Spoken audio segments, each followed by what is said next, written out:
Let's first talk about Trump and what he did before we get to Biden, what he did or didn't do.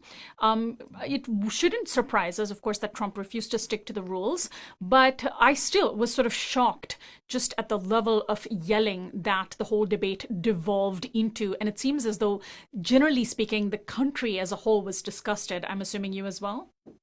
Oh yeah, I, I don't think that Donald Trump could do too many things that would make me more disgusted with him, but he was certainly trying on Tuesday night.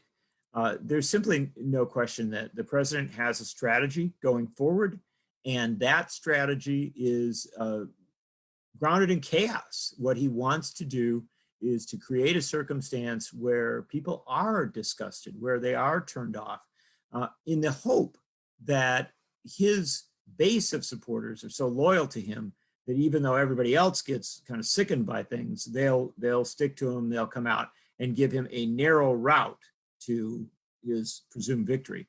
And I will say though that Tuesday night, I think he simply went too far, and the lack of calibration, the lack of basic kind of standards for engaging with the process was so evident, so kind of over the top, that I think he actually damaged himself politically.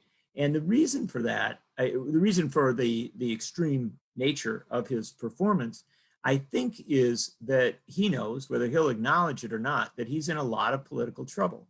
The polls show that he is behind nationally and in the battleground states. In addition to that, he's had an incredible 2 weeks of bad news, beginning with Robert Woodward or with Bob Woodward's book and the exposés as regards the fact that Trump knew about the danger of the coronavirus pandemic and did not talk to the American people about it, did not lead in an appropriate way. That's damaging right off the bat. And then you go to the fact that we've moved past the 200,000 death toll, which is another devastating reality for him, another evidence of just a poorly handled response to this crisis. Then we have the press conference where he refuses to accept the peaceful transition of power in the United States, a basic premise of the American experiment.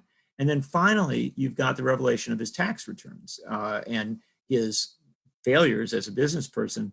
But then on top of that, his really refusal to pay taxes at a rate that anyone would think is reasonable. You put all that together, you know that Donald Trump went into that debate desperate. And I think you had a guy who is usually